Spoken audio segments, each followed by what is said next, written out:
చాలా కథలు వినుంటాను, చాలా సినిమా స్క్రిప్ట్లో ఉంటాను నా పాత్ర గురించి, ఇలాంటి ఒక జానర్ గురించిని. బట్ గుణ గారు నాకు కథ చెప్పంగానే నాకు అనిపించింది ఈ సినిమా అవ్వాలి.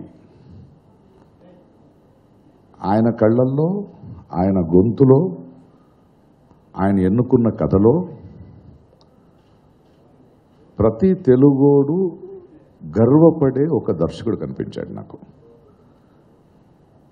ఈ రోజుల్లో సినిమా అనేది ఎంటర్టైన్మెంట్ అయిన రోజుల్లో, ఒక బిజినెస్ అయిన రోజుల్లో ఎన్నో సినిమాలు చేసి ఒక పెద్ద దర్శకుడు అయిన తర్వాత కూడా తెలుగుతనాన్ని, మన సంస్కృతిని, మన కళాచారాన్ని,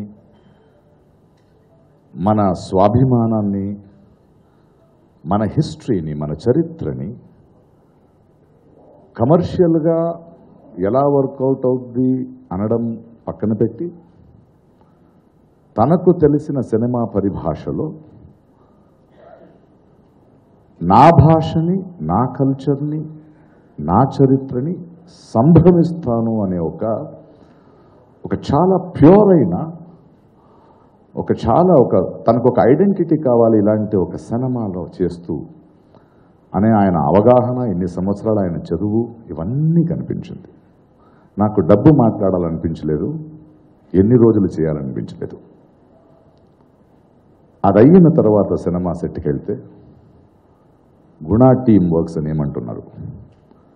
ఆయన ప్రతి ఒక్క క్యారెక్టర్ గురించి, ఒక సీన్ గురించి ఇళయరాజా గారితో కానీ, మన ఆ డైరెక్టర్తో కానీ ఆయన డీటెయిలింగ్, అంటే ఎన్ని సంవత్సరాల తపన ఉండాలి, ఎంత పెద్ద బాధ్యతని నిర్వహించడానికి ధైర్యం ఉండాలి, ప్లస్ ఒక కాన్ఫిడెన్స్ ఉన్నదని కనిపించింది. ఈరోజు మా ముందు ఆ సినిమా రిలీజ్ అయ్యింది. ఈరోజు జనాల నుంచి, ప్రేక్షకుల నుంచి, మీడియా నుంచి ఊరంతా తిరుగుతుంటే బాంబే కానీ, తమిళనాడు కానీ, కర్ణాటక కానీ, అక్కడున్న ప్రేక్షకులు, అక్కడున్న సినిమా జర్నలిస్ట్ కానీ, సినిమా చూసే నిజమైన ప్రేక్షకులు చాలా గొప్పగా మాట్లాడుతుంటే నిజంగా గర్వంగా ఉంది ఈ సినిమాలో నేను పాత్ర చేసినందుకు. కొన్ని మన జీవితంలో సినిమాలు మనకు చాలా ఉపయోగపడతాయి. ఒక నటుడు అయ్యొచ్చు, ఒక దర్శకుడు అయ్యొచ్చు, ఒక నిర్మాత అవ్వచ్చు. సినిమాను చూసే ప్రేక్షకుల నుంచి మనం పొందింది చాలా ఉంటాయి. బట్ ఎక్కడో ఒక చోటు మనం కూడా సినిమాకి ఇవ్వాల్సిన బాధ్యత ఉంటుంది. ఆ బాధ్యతని నేను అనుష్కలో చూశాను. ఎన్ని సంవత్సరాల నుంచి ఎన్నో హీరోయిన్లు చూస్తుంటాం, ఎన్నో కళాకారులను చూస్తుంటాం. కానీ ఎక్కడో ఒక చోటు నాకు డబ్బు కాదు, నా కెరియర్లో ఇలాంటి ఒక పాత్ర వస్తే పాత్రం రావడం వేరు, దానికి తను తీసుకున్న శ్రమం వేరు. ప్రతి ఒక్కరి గురించి మాట్లాడుతూ ఆఖరిగా వీళ్ళందరిలో ఉన్న ఒక గుణం గురించి మాట్లాడతాం. ఆ తర్వాత బన్నీ చాలా పెద్ద హీరో. నా మొదటి సినిమా నుంచి చూసిన నాకు రోడ్డు గురూజీ అంటుంటాడు. కానీ గుణ ఈ సినిమా తెరకెక్కించేటప్పుడు గోనగన్నారెడ్డి పాత్రకి ఇవాళున్న బిజినెస్ పరంగా ఒక పెద్ద హీరో ఉంటే బాగుంటుంది, కానీ నటుడై ఉండాలి అని ఇక్కడ పేర్ల ప్రస్తుతం గుణ ప్రయాణం ఇలాంటి ఒక అద్భుతమైన కథని ఒక చాలా ప్రేమతో, బాధ్యతతో తీసుకున్న సినిమాని తీసుకుని ఎక్కడెక్కడ తిరిగాడని నాకు తెలుసు. నేను దాన్ని పట్టుకుని ఎక్కడెక్కడ తిరిగానని నాకు తెలుసు. అవి ఎవరికి రాసిందో వాళ్ళే చేస్తారు. ఏదో ఒక రోజు నేను అల్లు అరవింద్ గారితో కూడా మాట్లాడితే, ఒకరోజు దిఢీర్గా నన్ను చెన్నైలో ఏదో మణిరత్నం గారితో ఏదో డిస్కషన్లో ఉంటే ఒక ఫోన్ వచ్చింది. అరవింద్ గారి ఫోన్ తీశాను. ప్రకాష్, బన్నీ చేస్తున్నాడు గోనగన్నారెడ్డి, గుణ నా ముందున్నాడు, దీన్ని సైన్ చేసే వెనక నువ్వు ఉన్నావని ఒకసారి గుర్తు చేసి సైన్ చేయాలని ఫోన్ చేస్తున్నాను అన్నాడు. ఆ తర్వాత బన్నీ గోనగన్నారెడ్డిని ఆయన ఆ గెటప్ గురించి తీసుకున్న ఇంట్రెస్ట్, నాకు ఈ యువ నాయకుల్లో బన్నీ ఎందుకు చాలా ఇష్టమవుతాడంటే, దిల్ రాజుకు తెలుసు, చూసిన ప్రేక్షకులకు తెలుసు. మొదటి సినిమా గంగోత్రి నుంచి చూస్తుంటున్నాం. ప్రతి సినిమాకి ఏదో ఒకటి కొత్తదని ఎతుకుతూ, రిస్కులు చేయడానికి వెనకాడుతూ, నాకు పోయేదేం లేదు, పొందేదానికి ఎక్కువ ఉంది, ఆ తపన ఉన్నారని తనని తను మెచ్యూర్ చేసుకుంటూ వెళ్తున్న తిరుగులో ఐ థింక్ గోనగన్నారెడ్డి లాంటి ఒక పాత్ర ఎవడి విన్నున్నా సినిమా చూసే ముందు బన్నీ చేయగలడా అనే డౌటు మనసాక్షిపరంగా నిజం ఒప్పుకుంటాను, అందరికీ డౌటే ఉంటుంది.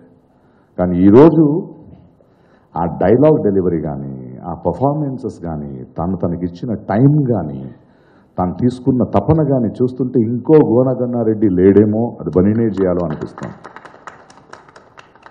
ఇళయరాజా గారు ఆయన ఎగ్జైట్మెంట్ నేను చూశాను, తోటాధర్ని గారు ఆయన ఎగ్జైట్మెంట్ చూశాను, రైటర్సు, మిగతా ఆర్టిస్టు, రాణా అంత పెద్ద బాహుబలి చేస్తూ వస్తున్నాడు. ఇవన్నీ ఎందుకు జరిగిందంటే చాలా గర్వపడే విషయం ఏంటంటే మన అందరు కళాకారులు ఇలాంటి వాళ్ళ టాలెంట్స్లో ఒక సంస్కారం ఉంది.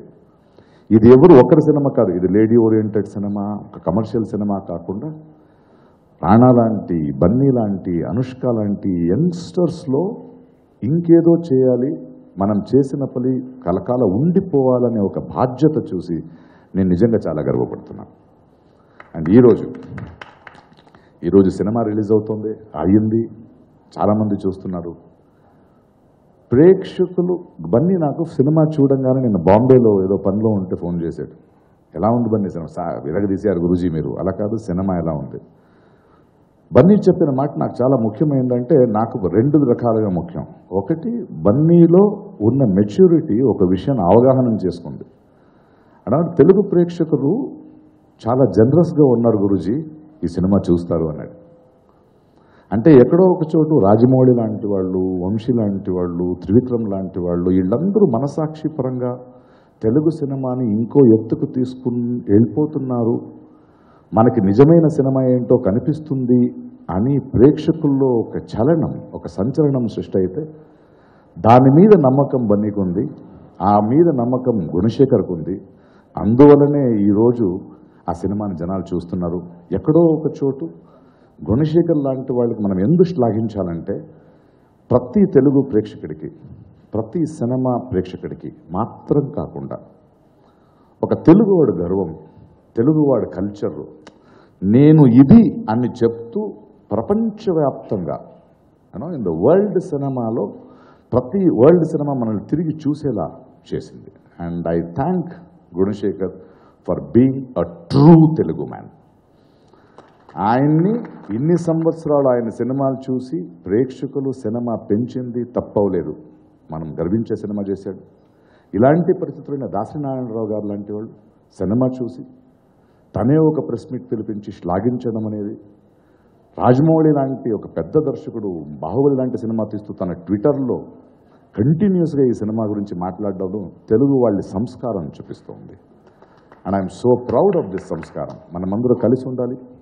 ప్రేక్షకులు ఇలాంటి చరిత్రలు, ఇలాంటి గర్వకారణమైన విషయాలు మన సినిమా రూపంగా వచ్చినప్పుడు మనమందరూ చూడాలి. లేకపోతే పోయిన వస్తు వచ్చే తరాలకి మనం Please subscribe. Please do subscribe. Please subscribe. Please subscribe. Please subscribe to our YouTube channel. All the best.